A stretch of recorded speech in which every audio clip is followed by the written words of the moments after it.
Welcome to our talk studio where we're joined by Mudzo Nzili from the Kenya National Union of Teachers. We had a difficult year in 2013, Mudzo. Yes. It was a tough one for parents, for schools.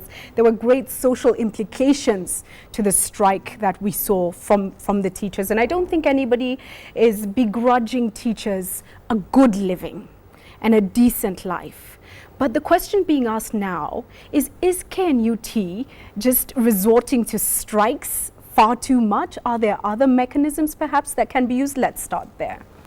Thank you for this opportunity. Happy New Year. Happy New Year. First and foremost, I want to make it abundantly clear that Kenya National Union of Teachers does not drive any pleasure, pride, or anything in calling teachers out on strike. The Constitution of the country has procedures and steps to be followed before a strike takes effect. First, you have to issue, a trade union has to issue an ultimatum to the employer in writing, explaining, and before the ultimatum is given, you explain to the employer what you feel should be rectified. Are the reasons for the strike? And we, yes, and we wrote the Teacher Service Commission, reminding them that there was a backlog of teachers who desire and deserve promotion.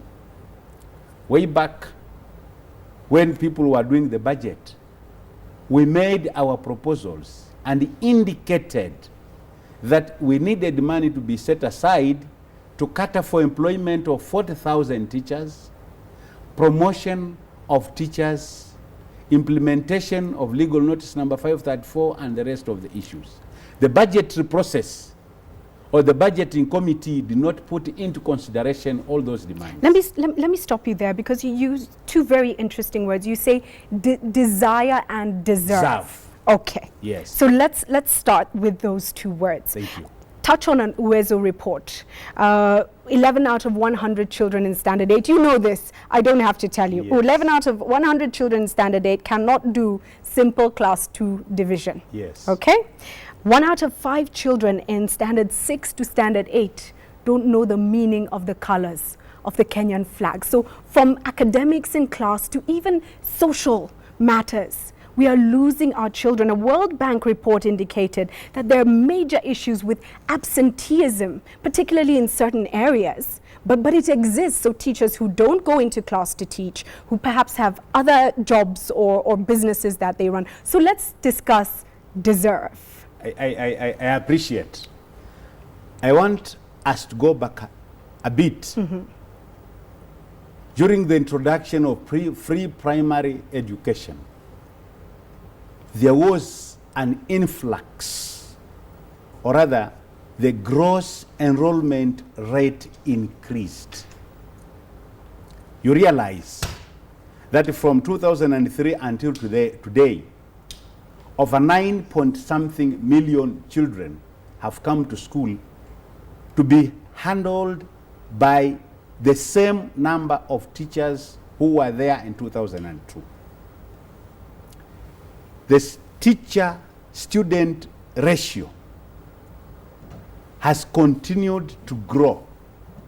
In some cases, in the urban areas, you will find the ratio is one teacher is to 100 or 80 in primary schools, while some secondary schools today have been doing with only 2 TSC teachers, but depending largely on BOG or PTA teachers who are themselves not skilled enough. But let us come to the UEZO report. I would wish to appreciate the efforts by UEZO as stakeholders in education. I respect them. I respect their research. But they should also have gone ahead to know the number of teachers who are handling those in some places. There are 4 teachers in a class, in a school of 8 streams or 8 classes. You expect, therefore, in every single period, there are other 4 streams which are without teachers. Automatically, that will encourage non-teaching in some other places. When you talk about teachers' absenteeism, I want to remind those people who are watching that teachers are also human beings who sometimes fall sick. Some of them are building the nation. They become pregnant and go on maternity. And going on maternity or being sick or going to hospital, something like that, should not be misconstrued to mean laziness. But I think so when the ways of people who are talking about people unable to read and write, they should also have commended those teachers who have been able to produce learners or other students in difficult who have been able to go to Alliance and other learning in difficult circumstances, and that is understood. But let's look into this a little bit further, because when we speak of absenteeism, that does not include leave for maternity, that does not include sick leave. These are teachers who simply either come in, sign in at assembly and take off, and this is where perhaps KNUT could play a huge role, not just in advocating for more money and better conditions, which is I'm sure you're a big part of your mandate. But what about monitoring those very challenges, but also saying, let's find out which teachers merit promotion. Many of us have papers, and a lot of people in various different professions go and study and progress, but there is also merit that must be associated. So with promotions, are you working on this, or should you be working on this, and is it not down on paper? I appreciate. One, teachers are not governed by WESO Code of Ethics. They are governed by the Teachers Service Code of Regulations, which provides steps and procedures to be taken in the event that somebody has been absent for quite a number of days. It is given. But WESO goes to find a teacher absent, and because they do not go into the logbook to find out where the teacher has gone, they write absent even if he's sick. So you are saying that absenteeism is not an issue? No, it's not an issue, because there are procedures, there are disciplinary measures to deal with absenteeism. So that is not even an issue. That is an assumption that the teacher is not there, he's absent. Even if a head teacher has gone for a principal has gone for a principal's meeting, the ways people will say he's absent because they're not here, so they can't clarify that for us. But let's go to they are invited here. Let's go to performance. Let's go to performance. And you've highlighted the challenges. Yes. But nevertheless, there are teachers working in extremely difficult conditions. Correct. Who are producing amazing students. How do you then, as KNUT, incentivize that? How do you ensure that you punish teachers who are setting a bad example for others? And are you putting effort into that area? We have a mandate as Kenya National Union of Teachers. There is a mandate by the employer. There is the supervision, the supervisors and TAC tutors and quality assurance officers. They are paid for that. We are paid for defending the rights of the teachers of Kenya. We cannot mix our mandate. We cannot punish our members. We are yet to be told that this teacher has done. We do not defend those who are wrong. Right now, we are talking about 53,000 teachers who have graduated from several institutions of learning. We are talking about teachers who have responded positively to the Koich Report 2000. Whose recommendations, therefore, recommended that there should be lifelong learning and personal development. And out of that personal development in academic, the numbers of teachers, the few as they are, have been able to produce results. It is out of this effort that the 53,000 teachers deserve they desire and deserve, and you say. deserve promotion, because even from all the schemes of service, and for you, for example, you must be motivated. Having invested heavily in the educational programs, these teachers... But you must also perform. They perform. But you must also Who perform. went to school to teach this time? And we are happy that the ministry is the Ministry of Education has in it a number of professors, beginning from our brother and friend Professor Kaimenyi, Professor another one and another one.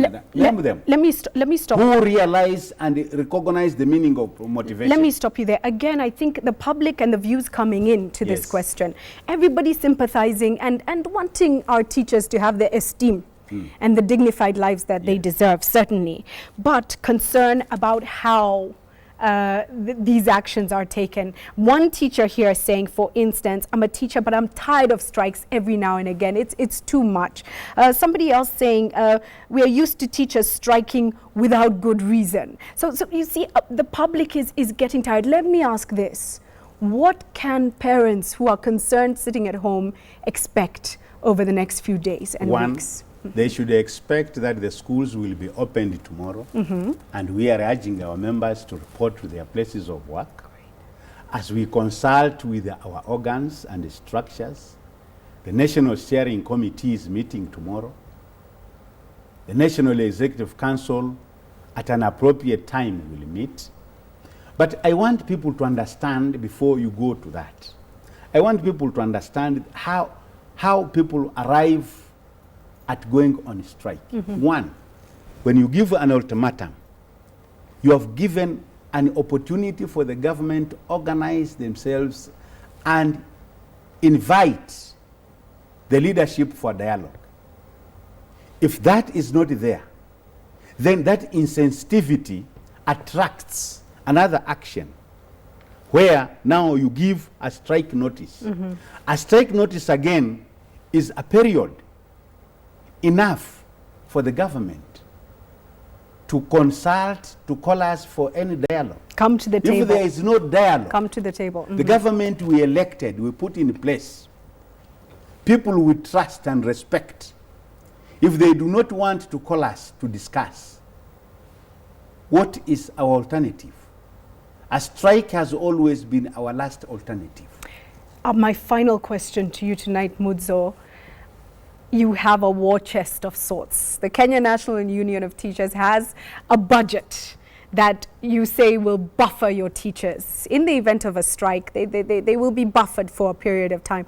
For any parent, that is ominous. For any student, that's very worrying, because what you're saying is if indeed you have to resort to striking, that strike could be quite a lengthy strike. What's your final word, please, to people watching today? We want to do it better than we did it the other time. Extremely worrying. What does that mean? We want to do it better. And we want to promise that this time we shall do it better than we did it the other time. But there's still time. We shall give a notice.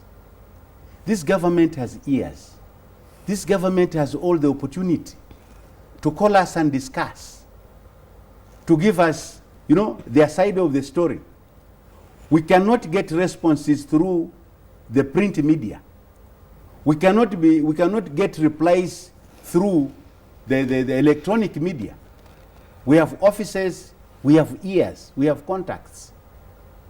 Why is the government waiting until the time when, you know, the strike period has? Why is it depending on the public court? Thank you, Mudzo. We finished there, and the message is clear. We'll do it better this time, says Mudzo Zili from KNUT. It says, why is the government waiting? And so really right now it looks like the ball is in the government's court. What next? But indeed, children go to school tomorrow. Teachers will report to school. It's not quite happening yet, thank goodness. And we certainly hope, Mudzo, it's resolved and it doesn't happen at all, for the good of the nation, really. And we move